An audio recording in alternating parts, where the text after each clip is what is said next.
What's up, Green Bay Packers fans? Welcome back. As always, thank you for joining me. My name's Paul Brettel.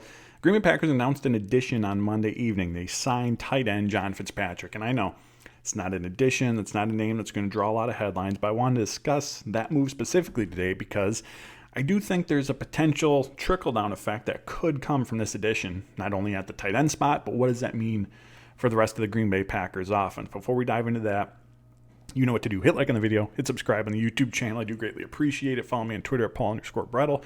Find all my work, including an article version of everything we discuss here over at ESPNLacrosse.com and my Wisconsin Sports Radio fans, Packers, Brewers, Bucks, Badgers. Download the 105.5 ESPN Lacrosse app. So like I said, this obviously isn't going to be a move that garners a ton of attention, and understandably so. But I think it's noteworthy because, like I said, of the potential trickle-down effect that could come, again, depending on how things unfold at the tight end position this summer, training camp preseason for the Green Bay Packers. Before we do that, let's just recap quick. Who's John FitzPatrick? FitzPatrick was a restricted free agent this offseason, which means he had 3 accrued NFL seasons under his belt coming into 2025. However, the Packers non-tendered him, which then made him an unrestricted free agent where he could go sign, negotiate contracts with whatever team he pleased. However, he obviously made his way back to the Green Bay Packers.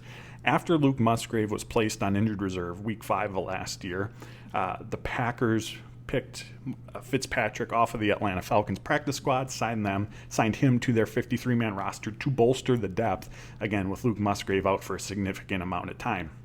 FitzPatrick was a 6th-round pick by the Atlanta Falcons in the 2022 NFL Draft, and at 6'7", 250 pounds, you can guess that his primary duty during his college career at Georgia was as a blocking presence, specifically in the running game. And we say this disclaimer all the time, right? PFF's grading system is not the be-all, end-all by any means, but particularly when comparing how a player performs within their respective position group can be helpful in providing context around that. And we look at FitzPatrick's last season, 2021, his last college season at Georgia, in PFF's run blocking grade, he ranked 3rd out of 80 eligible tight ends in that category. And again, it's a noteworthy skill set, especially given the role, the importance of the tight end's ability to make an impact in that facet of the game within the Matt LaFleur offense. Now, before joining the Green Bay Packers last season, FitzPatrick's regular season experience was fairly limited. He had 18 career offensive snaps with the Falcons, all of which came in 2023. He had 83 career special team snaps with the Falcons, again, all of which came in 2023. Javon Bullard, teammate of FitzPatrick during their time at Georgia. I remember last season when asked about the addition, what does FitzPatrick add to the team? He mentioned that FitzPatrick's someone who can do it all, right? The blocking presence, just a reliable pass catcher. He's someone that you can lean on, can provide stability to a position group. Now with the Packers, FitzPatrick, he was tight end 3 on the depth chart, right? While Musgrave was out, he was behind Tucker Kraft, he was behind Ben Sims. He was that 3rd tight end, ended up playing 73 offensive snaps between week 8 in the NFC wildcard round for the Packers, and also played another 60 on special teams, primarily on the kick return unit. Now, just for a little bit of additional insight into FitzPatrick, again, because he's not a player that we saw a lot of last season, John Dunn, Packers tight ends coach later in the season, I believe it was going into the Week 16 matchup with the New Orleans Saints, was asked about FitzPatrick and just the strides he had made during his time with the Green Bay Packers. Said he's a talented player, he's a smart player, he's done a nice job, and noted that the tight end position, again, within the Matt LaFleur offense, those guys have to be Swiss Army knives. They have to be able to shoulder a lot of responsibilities, from where they line up pre-snap to being put in motion, to blocking responsibilities, to pass catching responsibilities, and even different routes and attacking different levels of the field within those pass catching responsibilities. So there's a lot that can be put on the tight end's plate within this position group. There's often a steep learning curve that comes with that position group within the Matt LaFleur offense, but again, several months under his belt within the Packers offense, getting familiar with the system, operating within it within practice on Sundays. And again, John Dunn spoke highly of how well FitzPatrick had progressed, and again, just his fit in the tight end room and on this Packers team. So what does bringing John FitzPatrick mean for the Packers tight end room and potentially the offense as a whole? So I think the big thing here, right, the obvious one, is it just strengthens the depth of this group. Fitzpatrick is joining a room that still features Tucker Kraft, Luke Musgrave, Ben Sims, Messiah Swinson, Johnny Lumpkin, 2 players who spent time on the practice squad last season. So he rejoins pretty much the same tight end room that the Green Bay Packers had last season. And again, just his presence, from his ability as a blocker and overall well-rounded skill set, stability, special teams contributions, this is an addition that helps you raise the floor of what your tight end position is. And again, we know the tight end room for the Green Bay Packers is going to run through Tucker Kraft, right? Luke Musgrave is obviously going to be a big part of the tight end position for the Green Bay Packers. But I think the hope, if you're Brian Gutekunst, if you're Matt LaFleur, and you bring back John FitzPatrick, I think the hope is that his presence helps elevate the tight end 3 position, the third tight end spot on the roster, on the depth chart, and helps really foster a strong competitive competition for that role, for that playing time, those snaps, those opportunities with Ben Sims. I think that's what you're really hoping for by bringing Fitzpatrick back. And let's not overlook the importance of that, specifically the ability of that player to make an impact as a blocker. I have a whole video devoted to Tucker Kraft being featured more heavily in the Green Bay Packers offense this season in the passing game. But in order to accomplish that, in order for Tucker Kraft to have more opportunities, and again, being featured in the passing game isn't only about more targets. It's about where you're asking that player to line up, giving him more opportunities to go from the slot, from even the boundary, to create some mismatches. It's asking him to attack different levels of the field.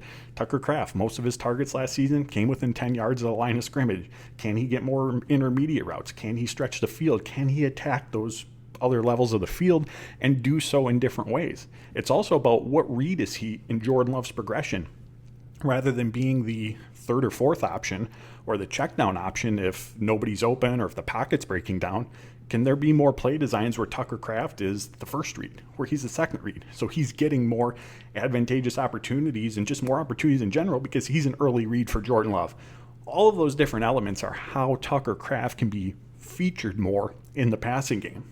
But in order for Tucker Kraft to have those opportunities, for Matt LaFleur to have the flexibility to put him in those positions where he can have those opportunities, the Packers need a much stronger blocking presence behind him on the tight end depth chart.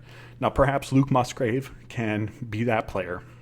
Since the Packers drafted him, I mean, they've spoken highly about how they think he's someone who can very much handle blocking responsibilities, but that's never quite going to be the bread and butter of what Luke Musgrave brings. That's not where Luke Musgrave's strength is. That's not where he differentiates himself at the tight end position, right? It's his size, his speed, his ability to attack those deeper levels of the field, create mismatches for himself and others to take advantage of. Like, if you're going to put Luke Musgrave in a position to really maximize his skill set, what he does well, that's what you're going to take advantage of. So, not to say he can't be a blocking presence for this Packers offense, but again, that's not where you're going to get the most out of what Luke Musgrave can provide for your offense. So we look at Ben Sims. We look at John FitzPatrick. Last season, Ben Sims, again, going back to PFF's grading system, ranked 59th out of 84 eligible tight ends in PFF's run blocking grade. John FitzPatrick didn't even have enough opportunities as a run blocker to qualify to be among the eligible tight ends to be ranked among those 84. So there's definitely an opportunity for growth at this Packers tight end position beyond Tucker Kraft in the blocking game to make an impact in this offense as a run blocker. And I still remember after the season, Matt LaFleur was asked, can Tucker Kraft be featured more heavily in the offense? Said absolutely. And LaFleur said the coaching staff, they have to do a better job of making sure that's a priority each week, that making sure Tucker Kraft is getting his share of opportunities because he's such an impact player. But part of the reason why he wasn't maybe always consistent of a target in the passing game week to week throughout the season is because a lot of times Tucker Kraft was asked to be a blocker. He was asked to chip. He was asked to help the tackles. And when you're asked to do that, that obviously impacts, one, where you're lining up, right? You have to be in line. It's going to impact where you are in Jordan Love's progression. You can't be the 1st or 2nd read if you're chipping. It's also going to impact what part of the field, what level of the field, short, intermediate, deep, that you're going to be asked to attack. Because you're not going to be running those deeper routes if you're already spending a portion of the snap having to chip the edge rusher off the edge. So having someone who's steady, reliable, can make an impact in that blocking role, that now frees up Matt LaFleur to utilize Tucker Kraft in a different capacity to give him more opportunities to be featured in the passing game. So I think that's a really big trickle-down effect that could come if it's Fitzpatrick, if it's Ben Sims, Messiah Swinson, if the Packers go out and draft someone on day 3 to help bring that added blocking presence to the position. I think that's a trickle-down effect, a pretty big one, right?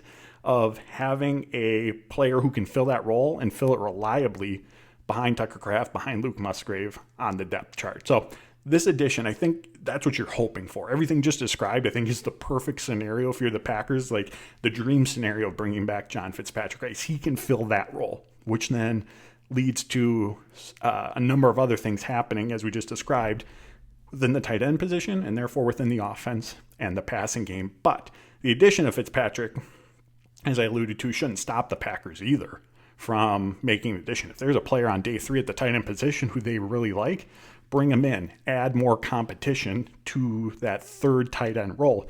Because when there's uncertainty at a position, whether it's at the top of the depth chart, the middle, the bottom, give yourself options, create competition, and let that be the ultimate determining factor in who's going to step up into that role. So there you have it, my friends. As always, I really appreciate you tuning in. Hit like on the video, hit subscribe on the YouTube channel. Follow me on Twitter at Paul_Brettel. Find all my work over at ESPNlacrosse.com and download the 1055 ESPN Lacrosse app. Till next time, friends, take care.